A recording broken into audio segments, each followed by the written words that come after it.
اللہ کا کلام جو ہم تک پہنچا ہے، یہ صحابہ کرام رضوان اللہ علیہم اجمعین اس کی سب سے مضبوط ترین کڑی ہے، تو یہ مبالغہ نہ ہوگا۔ میں یہ سمجھتا ہوں کہ یہ جو موضوعات ہیں، ان موضوعات کا ہر مسلمان کے لیے پڑھنا، سمجھنا اور اس کو عملی طور پر اختیار کرنا فی زمانے ہی فرض عین کی حیثیت ہے۔ جب اللہ تعالیٰ نے ہمیں ایک عام مسلمان کے وجود کی عیب جوئی کرنے سے منع کیا، تو مجھے بتائیے اللہ تعالیٰ کیسے برداشت کرے گا کہ اس کے حبیب کے جو دوست ہیں، اس کے جو خلیل کے دوست ہیں، ان کے وجودوں کی عیب جوئی کی جائے۔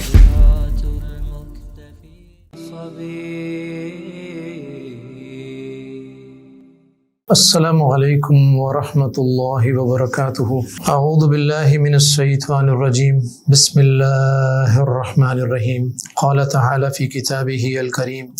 رضی اللہ عنہم ورضوا عنہ۔ اللہ تعالیٰ کی بے شمار حمد و ثنا، رسول اللہ صلی اللہ علیہ وسلم پر بے شمار سلام۔ آج ہم جس موضوع پر بات کرنا چاہیں گے، ہمارے عقائد کا ایک اہم ترین موضوع ہے، اور وہ موضوع صحابہ کرام رضوان اللہ علیہم اجمعین کے حوالے سے ہے۔ واضح رہے کہ علی الاطلاق انبیاء کے بعد اس کائنات میں مقدس ترین گروہ یا جماعت صحابہ کرام کی ہے۔ صحابہ کرام وہ جماعت ہے جنہیں اللہ تعالیٰ نے حبیب کائنات، محبوب کائنات صلی اللہ علیہ وسلم کی صحبت کے لیے منتخب کیا۔ صحابہ کرام کی عظمتیں، صحابہ کرام کے مقام اور مرتبہ، صحابہ کرام کے فضائل اور ان کے مناقب پر قرآن مجید کی تقریباً more than 1000 آیات گواہ ہیں، 1000 سے زیادہ آیات، اور سینکڑوں احادیث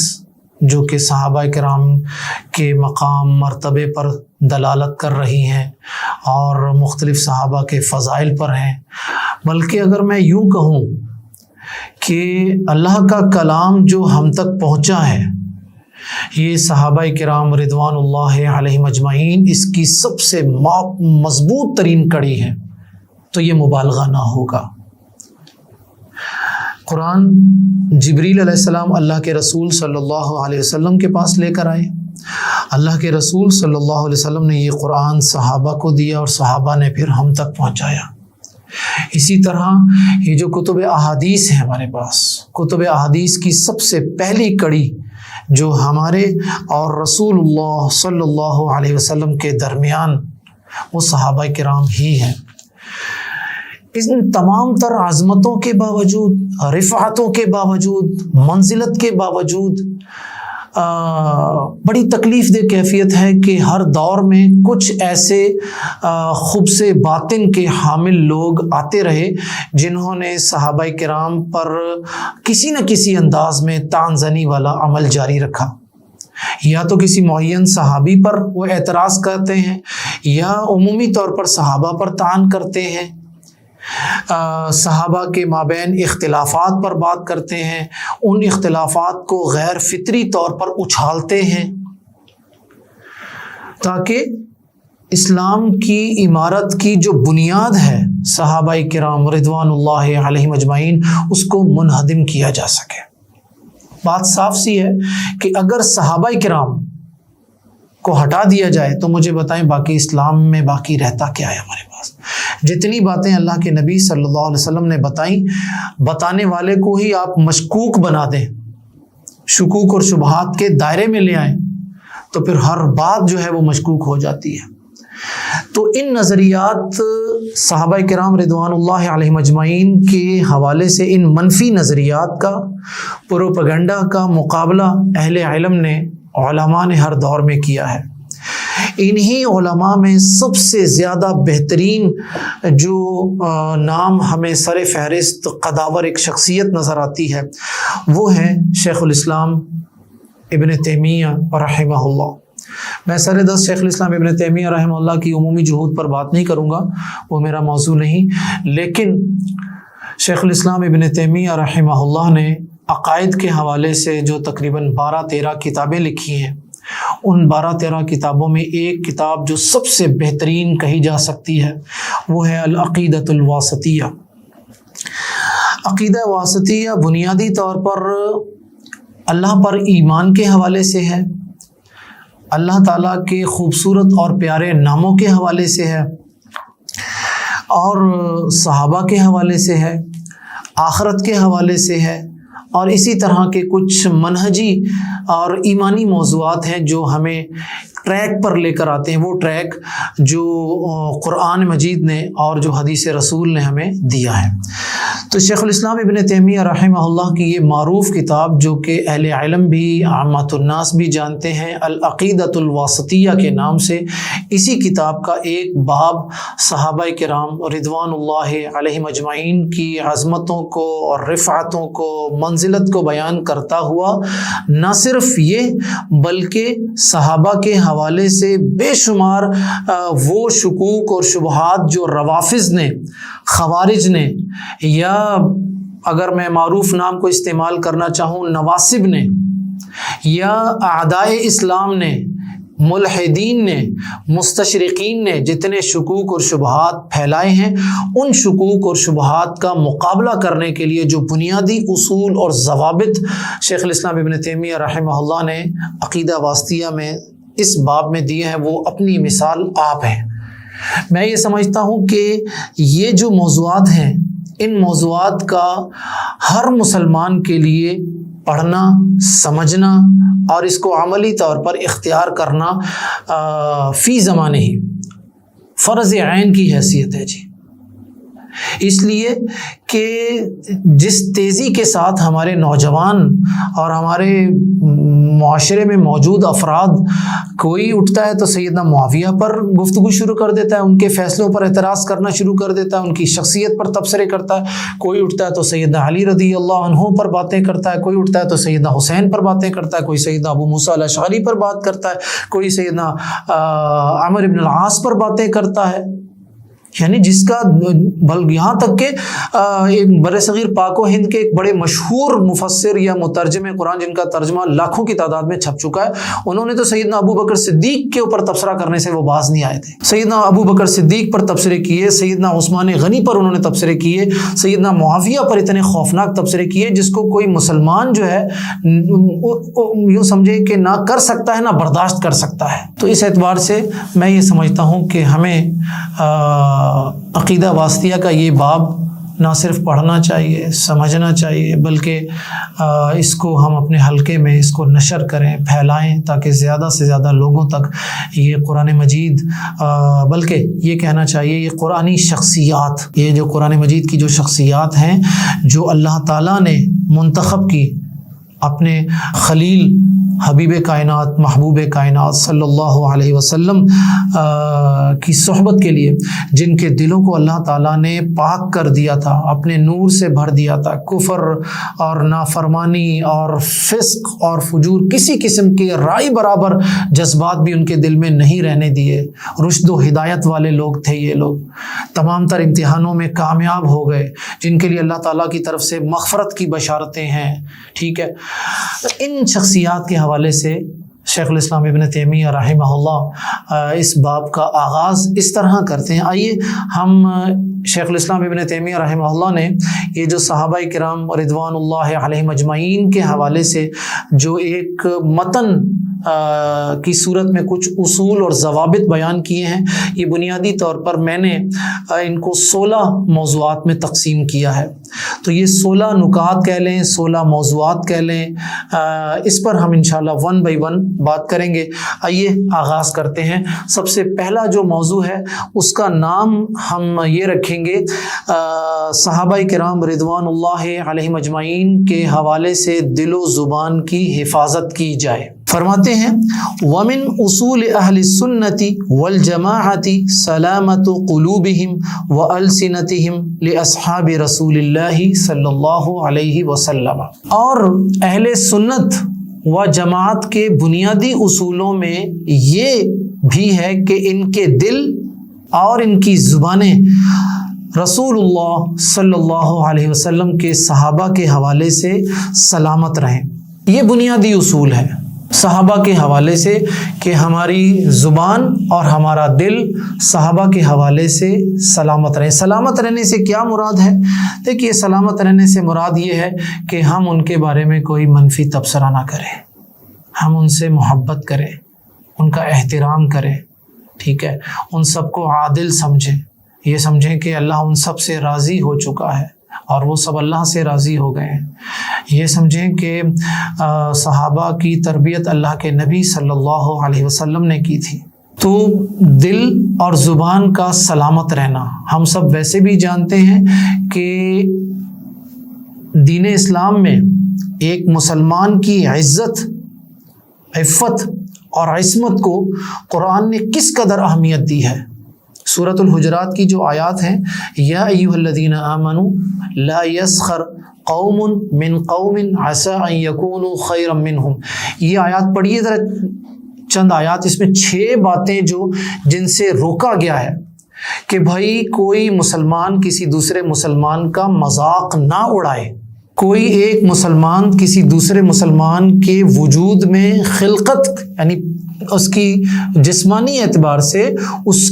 کے اندر کوئی عیب جوئی نہ کرے، کوئی مسلمان کسی دوسرے مسلمان کو غلط ناموں سے نہ پکارے، کوئی مسلمان کسی دوسرے مسلمان کے حوالے سے بدگمانی نہ کرے، کوئی مسلمان کسی دوسرے مسلمان کے حوالے سے جو تجسس ہے وہ نہ رکھے، کوئی مسلمان کسی دوسرے مسلمان کی غیبت نہ کرے۔ تو مجھے یہ بتائیے کہ قرآن جو اللہ کا کلام ہے، اس نے صراحت کے ساتھ ہمیں ایک عام مسلمان کے بارے میں روک دیا کہ تم ایک عام مسلمان کا مذاق نہیں اڑاؤ گے، تو مجھے بتائیے وہ اللہ کیسے برداشت کر سکتا ہے کہ اس کے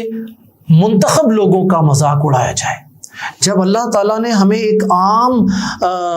مسلمان کے وجود کی عیب جوئی کرنے سے منع کیا، تو مجھے بتائیے اللہ تعالیٰ کیسے برداشت کرے گا کہ اس کے حبیب کے جو دوست ہیں، اس کے جو خلیل کے دوست ہیں، ان کے وجودوں کی عیب جوئی کی جائے؟ جب اللہ تعالیٰ کسی صورت یہ برداشت نہیں کر رہا کہ ایک مسلمان دوسرے مسلمان کو غلط ناموں سے پکارے، تو مجھے بتائیے کہ وہ اللہ کیسے برداشت کرے گا کہ اس کے محبوب بندے جو ہیں، انبیاء کے بعد مقدس ترین جماعت، ان کو ایسے ناموں سے پکارا جائے یا ان کے بارے میں ایسی باتیں کی جائیں جو غلط، قبیح اور منفی ناموں میں جس کا شمار ہو؟ کیسے برداشت کرے گا اللہ تعالیٰ؟ سمجھنے کی ضرورت یہ ہے کہ ہم اپنی، ایک پہلو تو یہ آ گیا، دوسرا پہلو ہمارا یہ ہے کہ اگر آپ لوگ غور کریں تو قرآن مجید اور احادیث کے وہ متون جمع کریں جو انسان کی زبان کے استعمال کے حوالے سے ہیں، تو من صمت نجا، جو خاموش ہو گیا وہ کامیاب ہو گیا، ٹھیک ہے۔ اس طرح کی بے شمار جو نصوص ہیں جو کہ خاموشی کو افضل قرار دے رہی ہیں، تو مجھے بتائیے کہ ایک تو زبان کا محتاط استعمال، وہ آپ نے حدیث سنی ہے وہ والی جس میں جسم کے تمام اعضاء زبان کے سامنے حاضر ہوں گے اور کہیں گے لو استقمتی استقمنا، لو اعوججتی اعوججنا، تو سیدھی رہی ہم سب سیدھے رہیں گے، تو ٹیڑھی ہوئی ہم سب گئے کام سے۔ تو میرے قابل احترام سامعین اور سامعات، ہمارے دل اور ہماری زبان صحابہ کے حوالے سے سالم یعنی سلامت میں رہنے چاہیے کہ ہم ان کا ذکر خیر کریں اس انداز میں جس انداز میں اللہ تعالیٰ نے قرآن مجید میں بیان کیا۔ میں اگر ان نکات کو اپنے الفاظ میں اس طرح آپ کے سامنے رکھوں، سب سے پہلی بات تو یہ ہے کہ اہل سنت و جماعت کی صحابہ کے ساتھ محبت ایمانی محبت ہے، نمبر 1 پوائنٹ۔ نمبر 2، صحابہ کے ساتھ محبت کرنا رسول اللہ صلی اللہ علیہ وسلم کے ساتھ محبت کرنا ہے، اور رسول اللہ صلی اللہ علیہ وسلم سے محبت کرنا گویا کہ اللہ سے محبت کرنا ہے۔ صحابہ کرام سب سے بہترین زمانے میں ہیں، صحابہ اللہ تعالیٰ نے ان کی تصدیق کر کے انہیں کامیاب قرار دیا اور انہیں جنت کا وعدہ ان کے ساتھ کیا۔ صحابہ کرام کو اللہ تعالیٰ نے نبی کریم صلی اللہ علیہ وسلم کی صحبت کے لیے منتخب کیا۔ صحابہ کرام کا ایمان اللہ تعالیٰ نے مسلمانوں کے لیے ایک مثال یا ایک معیار بنا دیا ایک کرائٹیریا بنا دیا۔ صحابہ کرام رسول اللہ صلی اللہ علیہ وسلم کے براہ راست شاگرد ہیں، اللہ تعالیٰ ان سب سے راضی ہو چکا ہے۔ اہل سنت و جماعت صحابہ سے اس وجہ سے بھی محبت کرتے ہیں کہ اللہ ان سے محبت کرتا ہے۔ صحابہ کرام رضوان اللہ علیہم اجمعین کی عمومی کیفیت یہ ہے کہ ان میں سے بڑے سے بڑا صحابی اور چھوٹے سے چھوٹا صحابی بھی، وہ جو پیغام اللہ کے رسول نے ان کو دیا تھا وہ پوری ذمہ داری کے ساتھ، امانت کے ساتھ وہ تابعین تک یعنی اپنی اگلی نسل تک وہ پیغام پہنچا چکے ہیں۔ اللہ کے رسول صلی اللہ علیہ وسلم نے صحابہ سے محبت کو ایمان کی علامت قرار دیا اور ان کے ساتھ بغض کو نفاق کی علامت قرار دیا ہے۔ کسی بھی اسلامی معاشرے میں اس وقت تک امن اور سلامتی قائم نہیں ہو سکتی جب تک صحابہ کرام رضوان اللہ علیہم اجمعین کے ساتھ ایمانی محبت نہ کی جائے۔ اللہ تعالیٰ نے صحابہ کرام کو انبیاء کے بعد اس دنیا میں سب سے بہترین افراد قرار دیا ہے۔ تو یہ مراد ہے شیخ الاسلام ابن تیمیہ رحمہ اللہ کے اس جملے کا، وَمِنْ اصول اہل السنت والجماعت سلامت قلوبہم والسنتہم لاصحاب رسول اللہ صلی اللہ علیہ وسلم۔ یہاں میں کچھ اختتامی باتیں کر کے یہ موضوع اپنا ختم کروں گا۔ نمبر ایک بات یہ ذہن رکھیے گا کہ میں نے اتنی جو باتیں کی ہیں اس کا مطلب یہ نہیں کہ ہم صحابہ کرام کو معصوم عن الخطا سمجھتے ہیں، لیکن افراط اور تفریط سے اجتناب کرتے ہوئے جو گمراہ فرقے ہیں، ان کے جو مذموم طریقے ہیں، ان سے ہم براءت اور لا تعلقی کا اظہار کرتے ہیں۔ صحابہ کرام معصوم عن الخطا نہیں تھے، اس کا ذکر انشاءاللہ العزیز آگے ایک لیکچر میں ہمارے پاس آئے گا۔ جہاں تک بات ہے شیخ الاسلام ابن تیمیہ رحمہ اللہ نے اپنے اس پہلے اصول کی جو دلیل بیان کی ہے سورۃ الحشر کی آیت نمبر 10، فرمایا اللہ تعالیٰ کا فرمان ہے والذین جاءوا من بعدهم یقولون ربنا اغفر لنا ولإخواننا الذین سبقونا بالایمان ولا تجعل في قلوبنا غلا للذین آمنوا ربنا انک رؤوف رحیم۔ فرمایا کہ جو لوگ ان کے بعد آئے، صحابہ کے بعد آئے، ان کی زبان پر صرف یہی دعا رہتی ہے کہ اے اللہ تو ہمیں بخش دے اور ہمارے ان بھائیوں کو بخش دے جو ہم سے پہلے یعنی ایمان لانے میں ہم سے سبقت اختیار کر گئے، اور تو ہمارے دلوں میں کسی طرح کی کوئی کجی، کوئی بغض، کوئی کینہ ان لوگوں کے بارے میں نہ رکھنا جو کہ ایمان والے ہیں۔ اللہ تو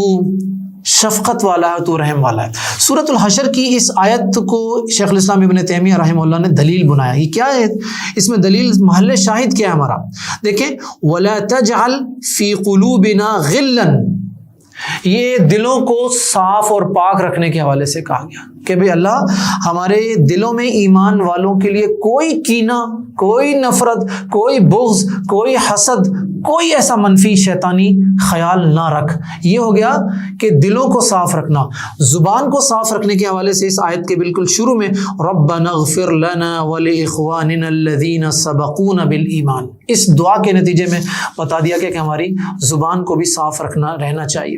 اچھا، اس آیت کو مزید اگر آپ سمجھنا چاہتے ہیں تو اس کے لیے سورۃ الحشر کی آیت نمبر 8 جس میں مہاجرین کے مقام اور مرتبے کو بیان کیا گیا ہے، اور سورۃ الحشر کی آیت نمبر 9 جس میں انصار مدینہ کے جو خصائص اور خوبصورتیاں اور حسن کو بیان کیا گیا ہے، تو مہاجرین اور انصار کے مقام، مرتبہ اور تعارف کروانے کے بعد اللہ تعالیٰ نے ایمان والوں کے لیے لازم کر دیا کہ ہر مسلمان جب تک زندہ ہے وہ یہ دعا کرتا رہے گا۔ کون سی دعا؟ ربنا اغفر لنا ولاخواننا الذین سبقونا بالایمان، یہ دعا لازمی کرتا رہے، اور اس کے ساتھ ولا تجعل فی قلوبنا غلا للذین آمنوا ربنا انک رؤوف رحیم۔ سورۃ الحشر کی آیت نمبر 10 جو ہے وہ آپ لوگ یاد کر لیجئے، ایک نصابی طور پر، یہ ایمانی طور پر یہ ہمارے لیے لازمی ہے۔ اس حوالے سے اگر ہم یہ کہہ لیں کہ جو شخص